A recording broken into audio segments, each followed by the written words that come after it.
Olá pessoal, muito obrigado por sua presença do outro lado. Estamos de volta com mais um vídeo e agora vamos falar sobre a oração aqui desse livro, Poder pela Oração de E.M. Bounds, ok? Esse livro está em domínio público, né? Vale salientar, ok? Capítulo 1: Homens de oração são necessários. Estamos constantemente nos desdobrando, quando não nos esticando até o ponto de ruptura para delinear novos métodos e novos planos, novas organizações que façam a igreja progredir, assegurando maior disseminação e eficiência para o Evangelho. Esse curso de época mostra a tendência de perder de vista o homem ou de submergir o homem dentro do plano ou da organização. O plano de Deus é trazer à tona o máximo que houver dentro do homem, bem mais dele do que de qualquer outra coisa. Os homens são o método de Deus. A igreja procura métodos mais aperfeiçoados, mas Deus procura homens mais aperfeiçoados. Surgiu um homem enviado por Deus chamado João capítulo 1, versículo 6. A dispensação que apregou e que preparou o caminho para Cristo foi amalgamada naquele homem João, porque um menino nos nasceu, um filho nos foi dado, Isaías 9:6. A salvação do mundo vem desse filho deitado em manjedoura. Quando Paulo apela para o caráter pessoal dos homens que deitaram as raízes do Evangelho no mundo, soluciona o mistério do sucesso deles. A glória e a eficácia do Evangelho são uma aposta dos homens que as proclamam. Quando Deus declara que os olhos do Senhor estão atentos sobre toda a terra para fortalecer aqueles que lhe dedicam totalmente o coração, segundo Crônicas, capítulo 16, versículo 9, está declarando que precisa e depende de homens que sirvam como canais pelos quais exercerá seu poder no mundo. Essa verdade vital e premente é tal que esta era de maquinários parece estar apta a esquecer. Esse esquecimento é tão pernicioso para a obra de Deus quanto seria arrancar o sol de seu eixo. Trevas, confusão e morte seguiriam. O que a igreja precisa hoje não é de maquinário ou maquinário aperfeiçoado, nem de novas organizações ou de mais e melhores métodos, mas de homens que o Espírito possa usar. Homens de oração, homens poderosos na oração. O Espírito Santo não flui por intermédio de métodos, e sim por meio de homens. Não desce sobre o maquinário, mas sobre homens. Não unge planos e se homens de oração.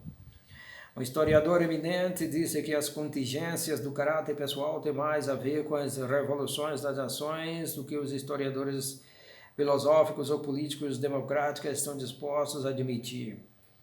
Essa verdade aplica-se plenamente ao Evangelho de Cristo, o caráter e a conduta dos seguidores de Cristo, cristianizar o mundo, transfigurar nações e indivíduos. Quanto aos pregadores do Evangelho, tudo isso é especialmente válido. O caráter do Evangelho e também sua prosperidade está sobre os ombros do pregador. O pregador é o conduíte de ouro por meio do qual o óleo divino flui. O conduíte não precisa ser de ouro, mas tem de estar desimpedido e sem mancha, para que o óleo flua com abundância, livremente e sem desperdícios. O homem faz o pregador, Deus precisa fazer o homem. O mensageiro, se possível, é mais que a mensagem. O pregador é mais que seu sermão. O pregador faz o sermão, assim como o leite doador de vida que provém do seio materno, não é senão a vida da mãe. Também tudo que o pregador diz é matizado, impregnado por quem o pregador é. O tesouro está em vasos terrenos, mas a composição do vaso pode impregnar e descolorir esse tesouro. O homem todo, é a razão por trás do sermão. A pregação não é algo que se faz durante uma hora, é o que naturalmente flui de uma vida. São necessários 20 anos para fazer o sermão, porque são necessários 20 anos para fazer o homem. O sermão verdadeiro é uma coisa da vida. O sermão desenvolve-se porque o homem se desenvolve. O sermão é vigoroso porque o homem é vigoroso. O sermão é santo porque o homem é santo. O sermão tem unção plena porque o homem está pleno da unção divina. Paulo chamou de meu evangelho, não que ele tenha degenerado o evangelho com suas excentricidades pessoais, ou que tenha feito digressões egoístas, mas o evangelho foi posto no coração e na corrente sanguínea do homem Paulo como tarefa pessoal que lhe foi confiada para ser executada por meio de suas características paulinas, para ser inflamada e possibilitada pela energia ardorosa de sua alma ardorosa, os sermões de Paulo. O que eles eram? Onde estão? Esqueletos fragmentados, espalhados sem rumos no mar de inspiração. Mas o homem Paulo, maior que seus sermões, vive para sempre plena forma, traços e estatura, dando forma à igreja com a mão. A pregação não é senão a voz no silêncio morre, o texto é esquecido, o sermão desvanece na memória, o pregador vive. O sermão não consegue se elevar acima do homem usando as forças que lhe dão vida. Homens mortos pregam sermões mortos, e sermões mortos matam. Tudo depende do caráter espiritual do pregador. Debaixo da dispensação judaica, o sumo sacerdote usava um diadema de ouro com letras compostas por joias, santidade ao Senhor. Então, cada pregador no ministério de Cristo precisa ser moldado e adotar como viga-mestre esse mesmo lema. É uma vergonha ímpar para o ministro cristão ver sua santidade de caráter e de objetivo se rebaixar em relação ao sacerdócio judaico. Jonathan Edwards disse: prossegui avidamente na minha busca por mais santidade e conformidade com Cristo. O céu que desejava era um céu de santidade. O Evangelho de Cristo não progride por ondas populares, não tem nenhum poder de autopropagação. Ele vai adiante à medida que vão adiante os homens encarregados do Evangelho. O pregador precisa personificar o Evangelho. Suas características divinas e mais diferenciadas precisam estar corporificadas nele. O poder de constrangimento que o amor tem deve estar no pregador com força arrojada, excêntrica, inteiramente sob o comando e indiferente a si mesma. A energia da autonegação precisa ser, seu coração, sua carne e seu sangue. Deve prosseguir como homem entre homens, vestido de humildade, subsistindo de mansidão, prudente como a serpente, inofensivo como a pomba. Os vínculos de um servo com o espírito de um rei que se porta de maneira elevada, real e independente, tendo a simplicidade e a doçura de uma criança. O pregador precisa lançar-se com todo o abandono de uma fé perfeita que se esvazia a si mesma e de um zelo autoconsumidor em sua obra pela salvação dos homens. Mártires compassivos, intrépidos e de coração terno devem ser os homens que pregam uma geração e dão a elas forma para Deus.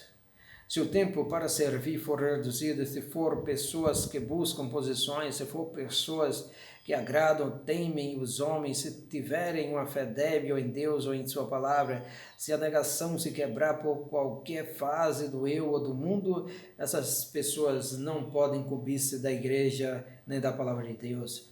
A pregação mais aguçada e intensa do pregador deve ser de si mesmo. Sua obra mais difícil, delicada, laboriosa e completa deve ser consigo. O treinamento dos 12 discípulos foi a obra grandiosa, difícil e duradoura de Cristo. Os pregadores não são fabricantes de sermões, mas fazedores de homens e fazedores de santos. E só está bem treinado para essa questão, para essas questões, aqueles que fez de si um homem e santo. Não é de grandes talentos, grandes conhecimentos, nem de grandes pregadores que Deus precisa, mas de homens grandes na santidade, grandes na fé, grandes no amor, grandes na fidelidade, grandes em favor de Deus, homens que sempre preguem sermões santos no púlpito com a vida santa que daí resulta. Eles podem moldar uma geração para Deus.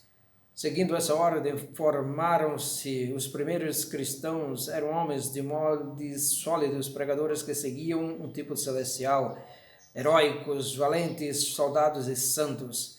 Pregar com eles significava autonegação, autocrucificação, a ocupação grave e laboriosa de Marte. Eles se aplicaram de tal forma que foram consumidos de cuidados com a própria geração e formaram para Deus em seu ventre uma geração ainda por nascer. O homem que prega deve ser um homem que ora. A oração é a arma mais poderosa do pregador, a força todo-poderosa em si, que traz vida e força a tudo. O sermão verdadeiro é feito em um aposento recluso. O homem de Deus faz-se em um aposento recluso. Sua vida e suas convicções mais profundas nasceram da comunhão secreta com Deus. A onerosa e lacrimosa agonia de seu espírito, suas mensagens mais sólidas e doces foram obtidas na solitude com Deus. A oração faz o homem, a oração faz o pregador, a oração faz o pastor. O púlpito desses dias é fraco na oração. O orgulho da aprendizagem levanta-se contra a dependência da oração humilde. É demasiadamente frequente a oração alcançar o púlpito apenas oficialmente, a execução de uma rotina no culto. A oração não é para o púlpito moderno a força vigorosa que era na vida ou no ministério de Paulo. Todo pregador que deixa de ter a oração como fator de peso em sua vida e ministério é fraco na obra de Deus e fica sem poder para projetar a causa de Deus no mundo. Ok? Muito obrigado, espero que seja útil. Deus abençoe, logo logo estaremos de volta com mais um vídeo a respeito de oração, poder pela oração de E.M. Bounds. Amém.